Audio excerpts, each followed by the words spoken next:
You'll think I'm crazy. Hell, I thought the same thing when I first heard them, but you'll understand soon enough, just like I did.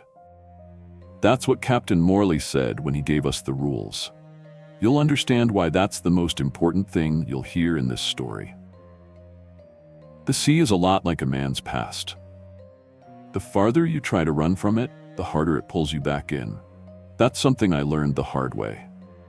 If you're hooked and want more unsettling tales like this, don't forget to subscribe and hit the notification bell so you never miss out. Now, let's get into it. My name's Ethan Keller. I wasn't much when I came aboard the Persephone. I didn't have much of a future ahead of me, and I certainly didn't have any idea what was waiting for me out there on the water. The last few years had been a blur. Too many dead-end jobs, too many nights spent trying to forget everything that felt too heavy to carry. There's something about the ocean, though, the endless horizon, the isolation. I thought it could be the thing that finally washed everything away. That's why I signed up to work on the Persephone, a fishing vessel heading out on a month-long trip, and they needed men. Simple enough, right? The ship was old, older than anything I'd ever seen before. The wood looked like it had seen 100 storms, and the name, the Persephone, was barely legible on the bow, chipped and worn from years of saltwater battering it. The ship groaned as if it was alive, and I thought maybe I could hear the whispers of its past if I listened hard enough.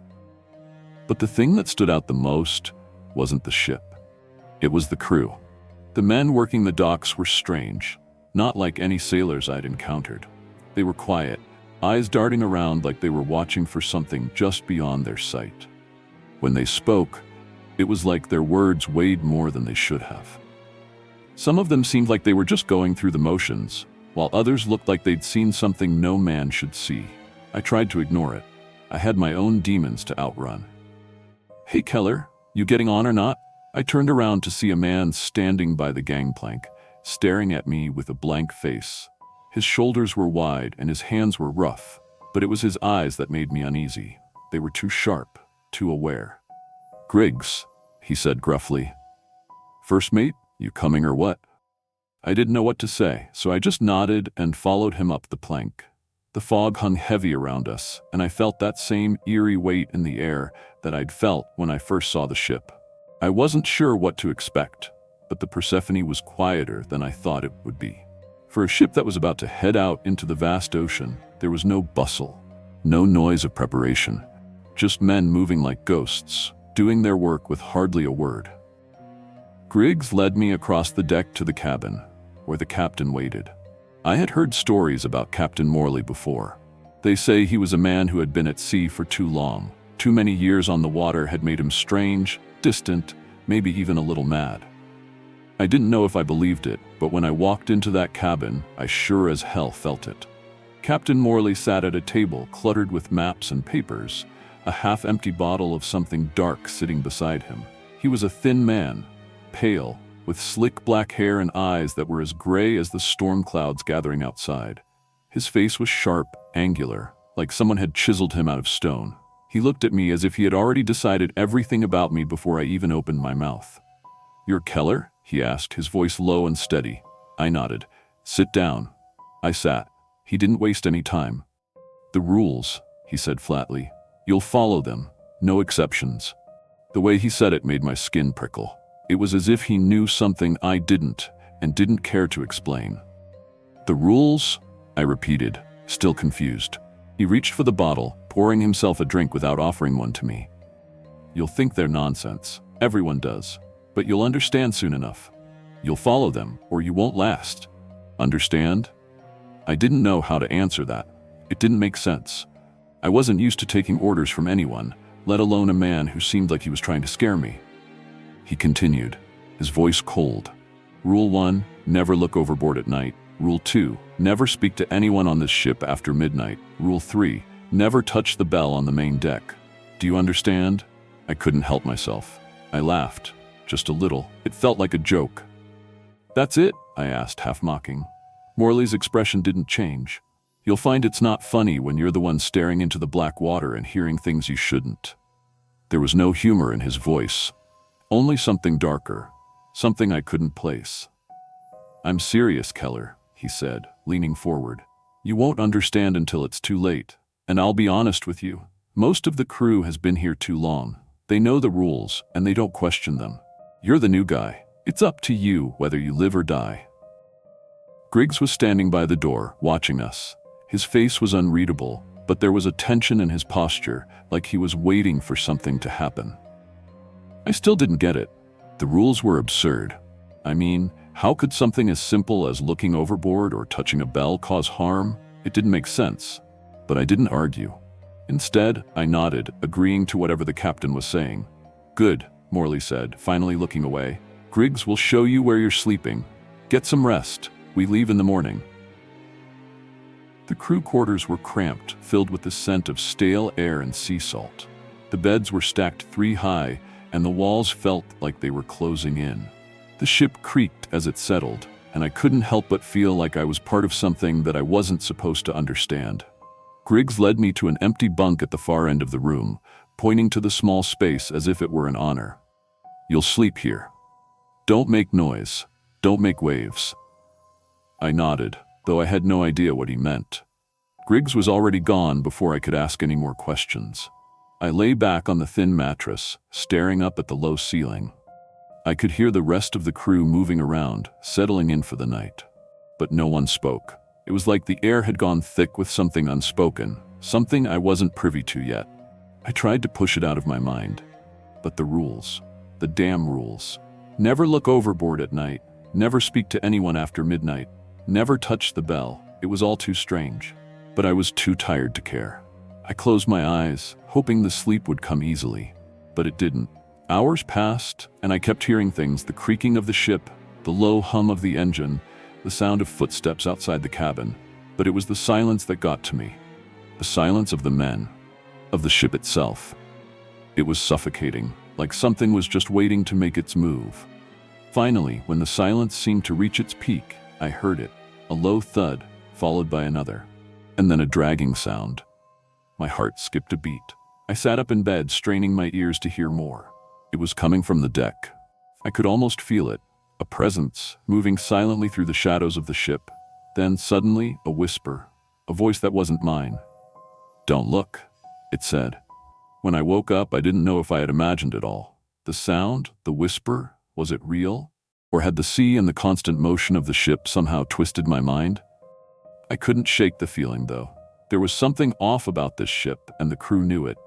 They'd been here longer than I had, longer than anyone who wasn't part of the family could possibly understand. I sat up in my bunk, wiping the sleep from my eyes, trying to pull myself together. The ship rocked gently, as if in a rhythmic lullaby, and I could hear the sounds of men already up and moving around, their footsteps faint against the old wood of the ship. It felt like another ordinary morning, but that lingering feeling from the night before, the one that was still crawling up the back of my neck, hadn't gone away. I wanted to shake it off, to tell myself it was just nerves, first time at sea jitters. But something told me I couldn't afford to ignore it.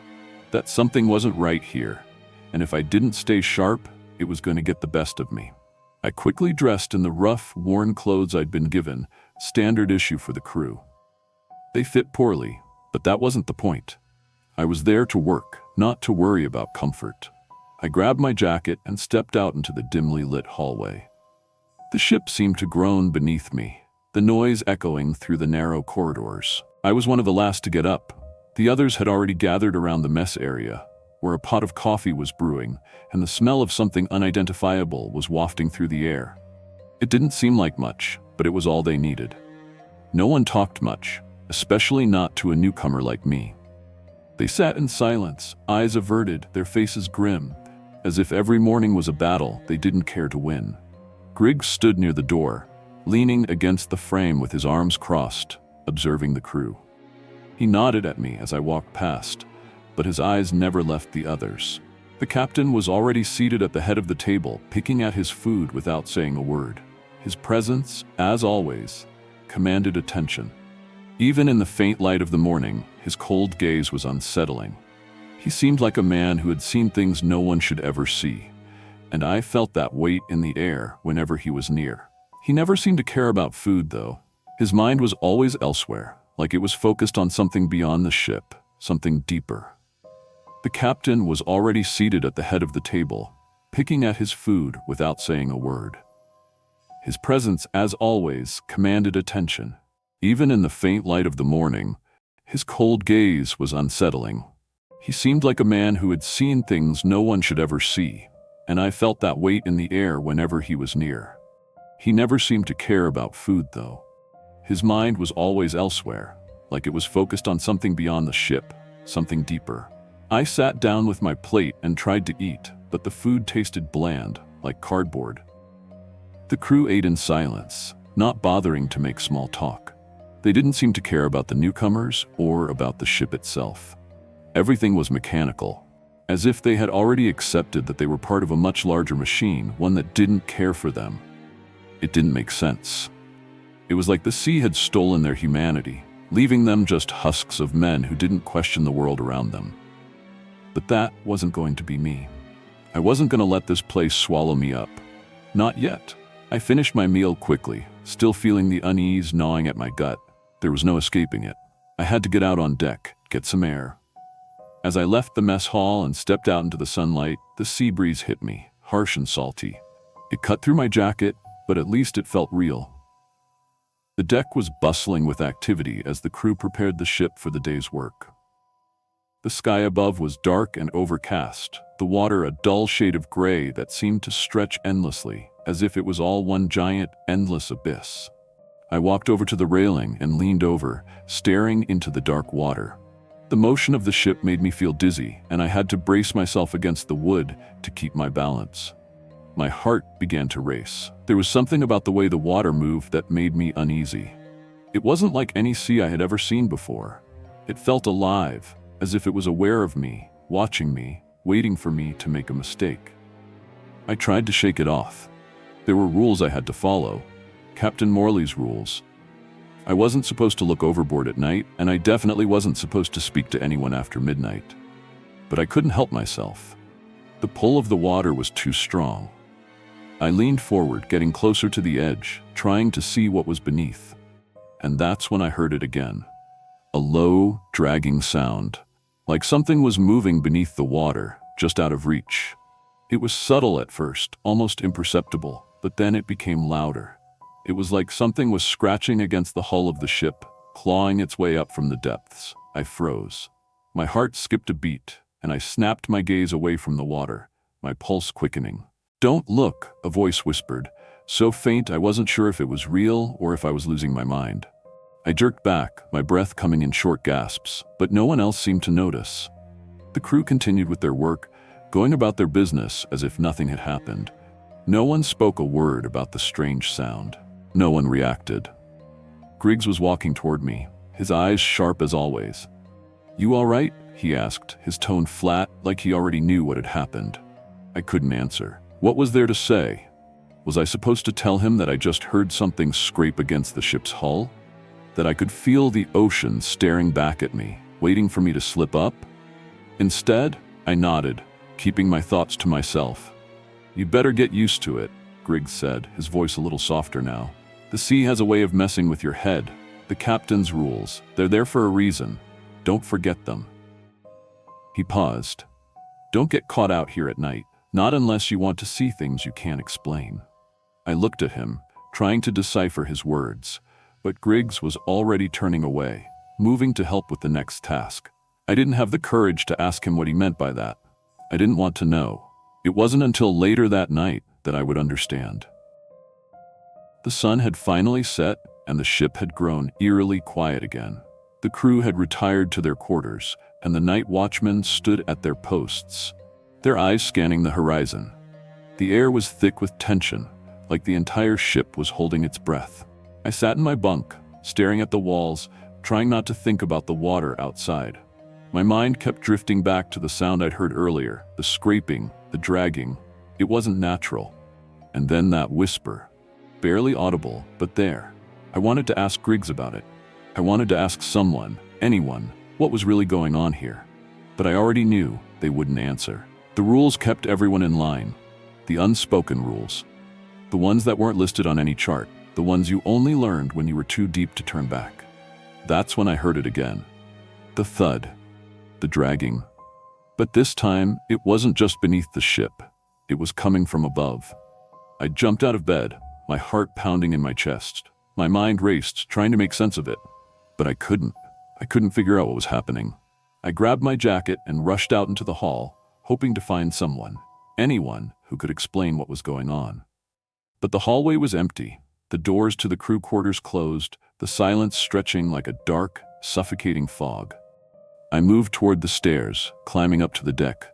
The cold wind hit me like a slap in the face, and I stood at the top of the stairs, staring out into the dark sea. There was something out there. I could feel it. "Ethan," a voice whispered from behind me. I spun around, but there was no one there. Just shadows in the corners of the deck, the crew's figures barely visible in the dim light. "Don't look," the voice said again. I froze, my blood running cold. It was Griggs. But where was he? Why couldn't I see him? I felt it then, eyes watching me from the depths. The sea was alive, and whatever was out there, it was waiting for me to make my move. I never thought I'd understand why Captain Morley made us follow the rules. He'd said we would, eventually, and as much as I hated to admit it, he was right. It didn't take long for me to realize that the Persephone wasn't just a ship. It was something else. A thing that twisted everything about the sea, turning it into a game of survival. I wasn't even sure if it was the sea itself doing it, or if it was the ship, but I could feel it crawling under my skin. And the rules, the ones that made no sense, were the only thing keeping me from sinking into madness like the others. I wish I could say it got easier, but it didn't. Each day felt like a test, a countdown to the moment when I wouldn't be able to follow the rules anymore. When I would make that one mistake, that one slip, and then there'd be no turning back. The third day aboard the ship was like the others. The crew went about their work without speaking much.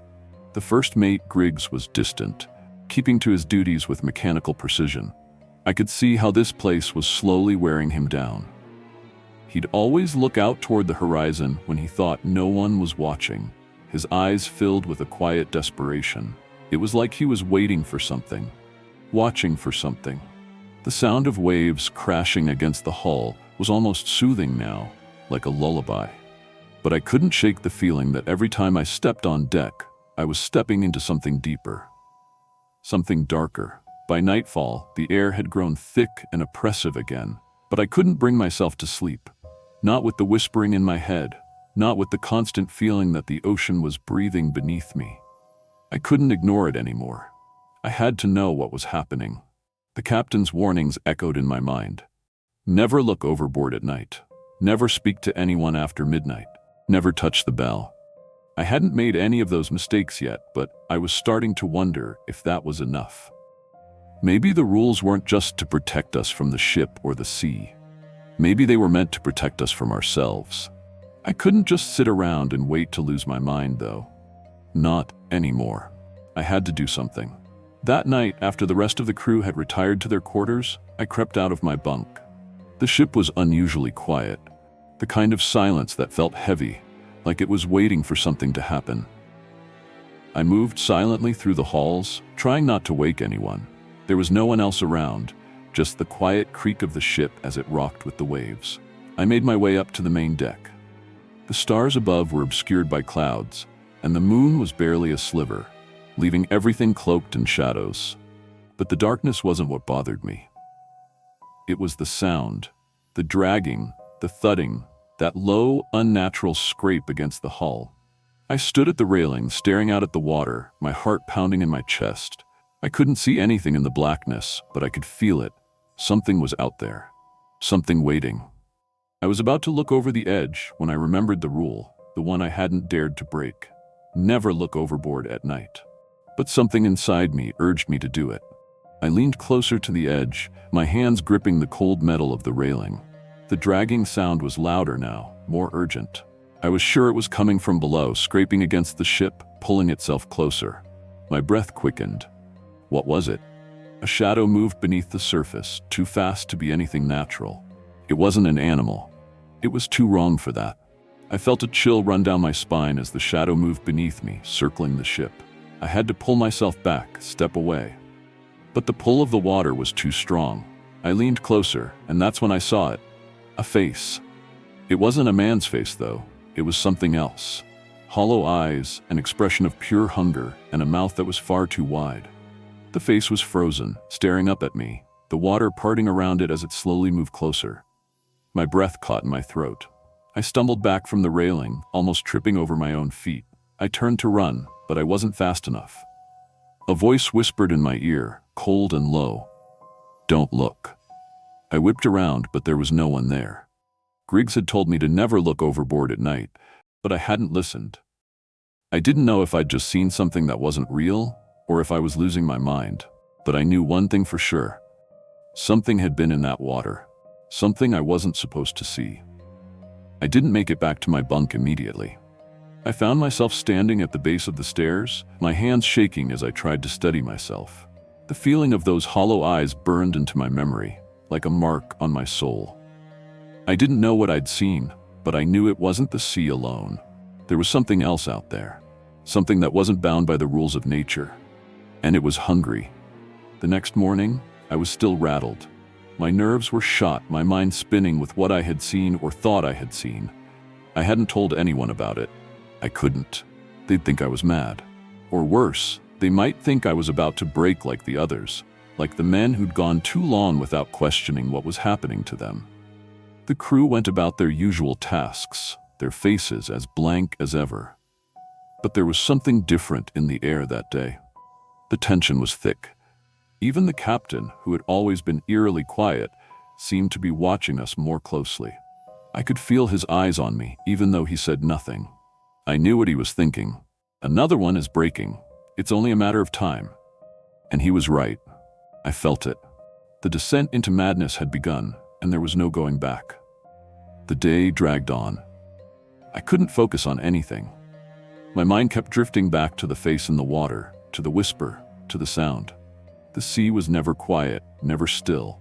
There was always something out there, something moving beneath the surface, something waiting. As the sun began to set, the air grew heavy again, as if it was holding its breath. I could feel the weight of it on my chest. I couldn't escape it. I had to talk to someone. I had to know if anyone else had seen it, if anyone else knew. I approached Griggs in the mess hall that evening. He was sitting alone, staring into his empty mug. The others were still avoiding eye contact, not saying a word. "Griggs," I said, my voice barely above a whisper. "I saw something last night." He didn't look up at first. He just sat there, silent. Then he raised his eyes to meet mine. "I know," he said quietly. My heart skipped a beat. "You know?" He nodded. "I saw it too. I've seen it every night since I got on this ship. It's why I don't sleep, why I don't talk to anyone anymore." I took a step closer, my breath coming in short bursts. "What is it?" Griggs finally looked up, his face pale. "It's not the sea. The sea's just the gateway. What's down there, what's been calling us, it's something else, something ancient, and it's watching us, all of us, waiting." I could see the fear in his eyes now, the same fear that had been creeping up inside me. Griggs had been here longer than me. He had seen more. "It's too late for me," he said, his voice breaking.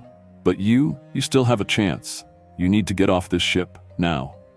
I didn't know what to do with that information, but I knew one thing for sure. I wasn't getting off the ship alive, not unless I found a way to break the rules and escape what was waiting beneath. If you enjoyed this chilling chapter and want to find out what happens next, make sure to hit that subscribe button and turn on notifications so you never miss a new chapter of this terrifying journey. Leave a comment below with your theories about what's lurking beneath the surface, and share this video with your friends if you think they can handle the suspense. Don't forget to like and share if you're ready for more, because trust me, the worst is yet to come. Stay tuned and stay safe.